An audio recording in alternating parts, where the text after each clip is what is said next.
Princess Bally drank the poisoned wine and died 3 hours later. The king of Oboro had ruled for 30 years with wisdom and strength, but he carried a burden that grew heavier each day. He had 2 daughters and no son. In Oboro, this meant the end of everything his family had built for generations. When a king died without a male heir, the throne passed to another family chosen by the council of elders. The old royal family lost everything. Their status dropped overnight. People who once knelt before them would spit at their feet. Former servants would mock them in the market. The king had seen this happen to the previous royal family when he was young. He remembered how they had suffered. He married a second wife, desperate for a son, but years passed and her womb remained empty. His twin daughters were like opposite sides of a coin. Sally moved through life quietly. She spoke in soft voices and avoided confrontation. She read books and tended the palace gardens. She was the daughter who made no trouble for anyone. Bally was fire and thunder. Since childhood, she had been the one who fought and challenged and questioned. She protected Sally from bullies when they were children. She hunted in the forests, with bow and arrows, bringing back antelopes and bush pigs. The villagers said it was a waste that such courage lived in a female body. They said she would have made a fine king if only she had been born male. As the king grew older and weaker, something ugly began to happen in Oboro. The elders stopped pretending to respect him. They held meetings in corners discussing who would take the throne next. They invited wealthy men from neighboring villages to present their cases. They counted the king's remaining days like merchants counting coins. Bally watched all this with growing rage. Her father still breathed, yet they planned his funeral. Her mother and Sally were too gentle to fight, but Bally had never been gentle. She followed 3 elders into the forest one evening. They sat under a large tree with food and palm wine spread before them. They discussed which family had more wealth and better connections. Bally stepped into their circle without warning. She kicked over their gathering, scattering their food into the dirt. Before they could react, she screamed loud enough to wake the ancestors. Villagers came running from their homes. With everyone watching, Bally made her declaration. She would rule Oboro when her father died. She would be the first female king. The crowd stood frozen. Then the whispers started spreading like wildfire. Women ruling? Impossible. Abomination. Madness. The elders' faces turned dark with anger. Bally stared them down, then walked away, leaving chaos behind her. The kingdom divided immediately. Most people laughed at her. A few young women whispered support in secret. They asked dangerous questions. Why did marriage make a woman royal, but not the other way round? Why could queens exist, but not to rule? The elders heard these questions and understood the threat. Bally would not disappear quietly. She would fight and cause problems and inspire others. So they made a decision in a dark room late at night. 3 days later, a young palace maid slipped something into Bally's evening wine. The princess ate alone in her chambers that night. Within an hour, her body began to fail. By morning, she was gone. The king wept until he had no tears left. Sally stared at her sister's body, unable to believe the strong, fearless Bally could simply stop existing. 2 weeks later, the king's heart gave out. Now Sally stood at her sister's grave as the sun set, knowing that in 3 weeks' time, a new king would be crowned and her family would fall.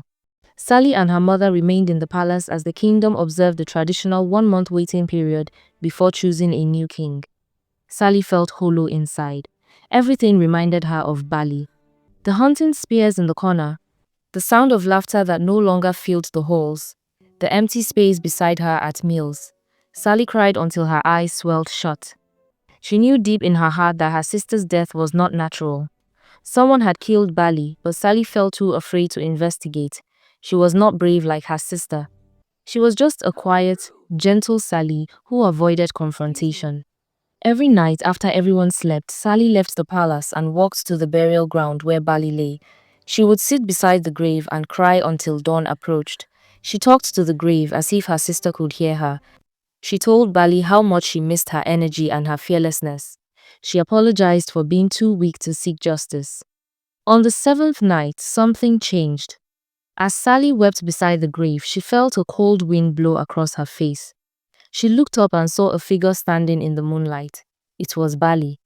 Her sister's spirit stood before her, looking exactly as she had in life, strong and bold. Sally wanted to scream, but no sound came from her throat. Bally's spirit spoke without moving her lips. The voice came from everywhere and nowhere at once. She told Sally that she had been murdered by the elders who feared her. She said Sally must seek justice and fulfill the dream of becoming queen.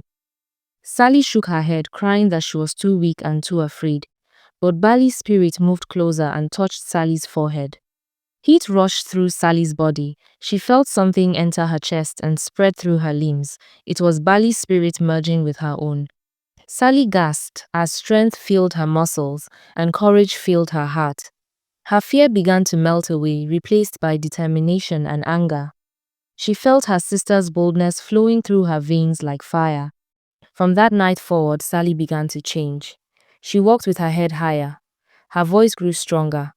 The servants noticed that the quiet princess now spoke with authority. Sally knew what she had to do. She would investigate her sister's death, and she would fight for the right to rule Oboro. Sally began secretly meeting with young women from the village. At first they were confused. Why would gentle Sally want to discuss ruling and justice? But when Sally spoke, they heard something different in her voice. Some of them remembered Bally's declaration and felt inspired. Others remained doubtful, saying women had no business in leadership. The older women were the worst. They laughed at Sally and called her a foolish girl chasing impossible dreams. But Sally did not give up. The spirit inside her pushed her forward. She organized more meetings and slowly built a group of supporters. With her new spiritual power, she could convince people in ways she never could before. When she spoke, flames seemed to dance in her eyes. When she walked, the ground seemed to tremble slightly beneath her feet. Some people began to wonder if Bally's spirit truly lived within her. Sally's group of young women grew larger each week. They met in secret locations away from the eyes of the elders. Sally taught them to be bold and to question the old traditions that kept women powerless. She told them that Bally had died fighting for change, and they would honor her memory by continuing that fight. Sally also investigated quietly. She spoke to servants and palace workers. She asked careful questions about the night Bally died. Slowly the truth emerged. One young maid broke down crying and confessed everything. The elders had paid her to poison Bally's food. They had threatened to kill her family if she refused. Sally felt rage burn through her chest, but she controlled it. She needed witnesses and proof that others would believe. Sally gathered the maid and 3 other servants who had seen suspicious meetings between the elders and the girl. She found the clay pot that had held the poison hidden in the maid's hut.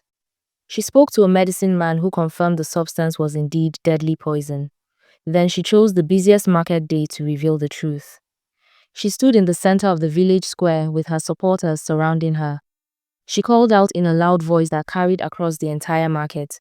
She accused the elders of murdering Princess Bally. She brought forward the trembling maid who tearfully confessed before everyone. She presented the other servants who testified about the secret meetings they had witnessed. She held up the clay pot with the remaining poison for all to see. The medicine man stepped forward and confirmed what the substance was and what it could do to a human body. The village erupted in chaos. Some people were outraged that the elders had committed murder. Others defended the elders, saying they had done what was necessary to protect tradition. Fights broke out in the market. Sally's group of young women stood firm, protecting her from those who rushed forward to silence her.